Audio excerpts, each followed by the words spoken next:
प्रिय दर्शकों, फिर एक बार स्वागत है आपका एक नई कहानी के साथ। प्रिय दर्शकों, आज हम एक दिल छू लेने वाली धार्मिक कहानी लेकर हाजिर हुए हैं। अगर आपको सनातन हिंदू संस्कृति पर सच्ची श्रद्धा और गर्व है तो कहानी को अंत तक जरूर देखें और हमारे चैनल को सब्सक्राइब जरूर करें। जय जय श्री राम, जय भोलेनाथ। अब कहानी की शुरुआत करते हैं। हीरो और पलक की यह रहस्यमयी यात्रा अब अपने चरम पर थी। अजनबी की बातों और पिछले कुछ दिनों में हुई घटनाओं ने पलक को इस बात का एहसास करा दिया था कि हीरो सिर्फ एक साधारण कुत्ता नहीं था, बल्कि एक रक्षक था जिसे उसकी आत्मा की सुरक्षा के लिए भेजा गया था। लेकिन असली परीक्षा अभी बाकी थी। अगली कुछ रातें पलक के लिए बेहद मुश्किल रही। जैसे जैसे समय बीत रहा था, उसे अपने अपार्टमेंट में अजीब अजीब चीज़ें महसूस होने लगी। कभी खिड़कियाँ अपने आप खुल जाती, कभी रात में दरवाजे पर दस्तक सुनाई देती और कभी उसे ऐसा लगता कि कोई परछाई उसके पीछे चल रही है। हीरो हर समय सतर्क रहने लगा था। वह पलक को एक पल के लिए भी अकेला नहीं छोड़ता। एक रात जब पलक गहरी नींद में थी, तभी अचानक कमरे में कुछ हलचल हुई। वह हड़बड़ा कर उठी और देखा कि हीरो कमरे के एक कोने में खड़ा लगातार भौंक रहा है।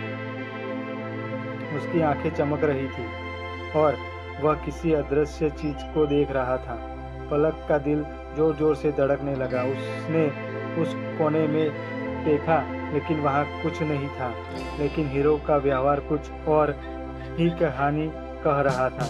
क्या वहां कोई है? पलक ने हिम्मत जुटाकर पूछा। तभी अचानक कमरे की लाइट बंद हो गई और ठंडी हवा का झोंका पूरे कमरे में फैल गया। पलक डर से कांपने लगी, लेकिन हीरो अपने स्थान पर अड़िग खड़ा रहा।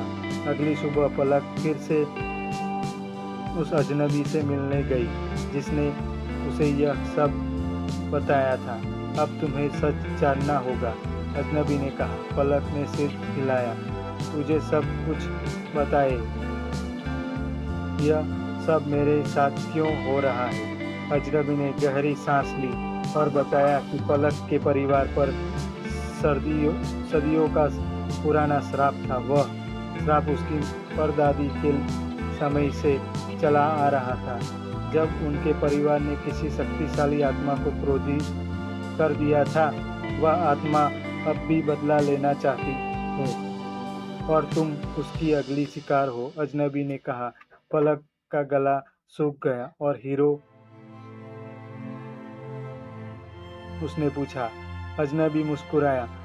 हीरो तुम्हारा संरक्षक है, वह तुम्हारी आत्मा की रक्षा के लिए भेजा गया है, लेकिन यह मत भूलो कि उसकी भी एक परीक्षा होगी। पलक की आंखों में चिंता दिखने लगी।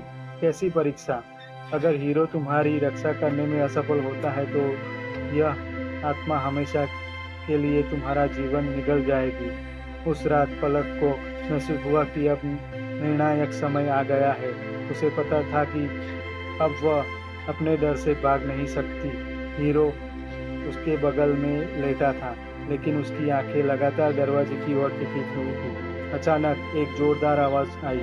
पलक का दिल तेजी से धड़कने लगा। उसने दरवाजा खोला और देखा कि अपार्टमेंट का लिविंग रूम पूरी तरह बिखरा हुआ था, जैसे वहां किसी ने तोड़फोड़ की हो।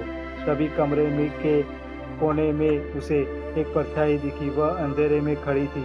उसकी आंखें लाल थी और उसकी मौजूदगी ने पूरे कमरे का तापमान गिरा दिया था। पलक का शरीर कांपने लगा।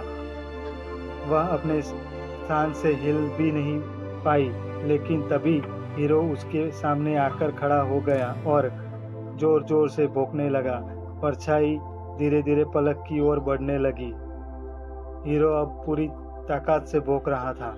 उसकी गुर्राहट में एक अलग ही शक्ति थी, लेकिन परछाई बिना डरे आगे बढ़ रही थी।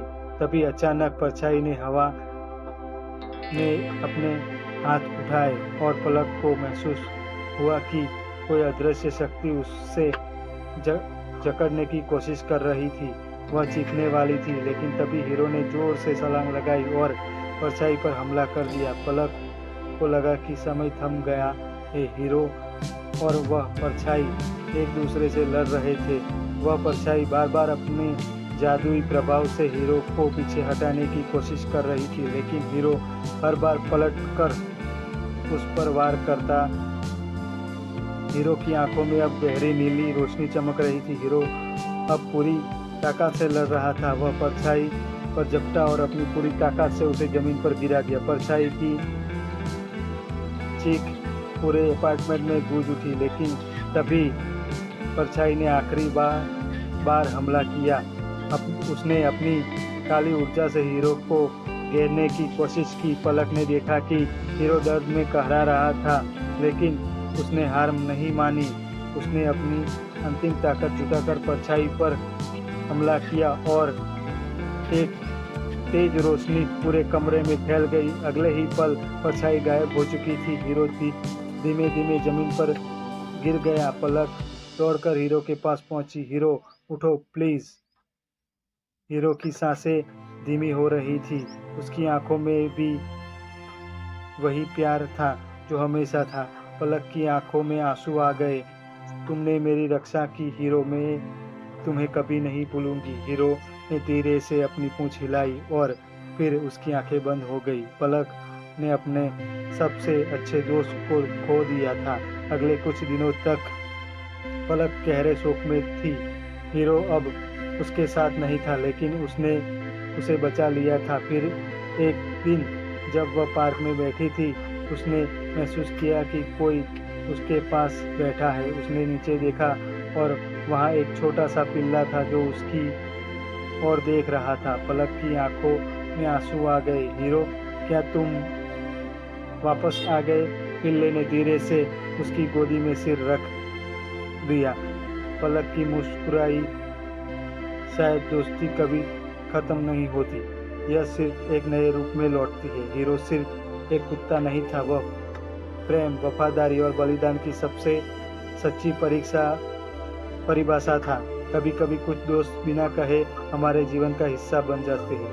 प्रिय दोस्तों, आपको यह कहानी कैसी लगी कमेंट करके जरूर बताएं। धन्यवाद।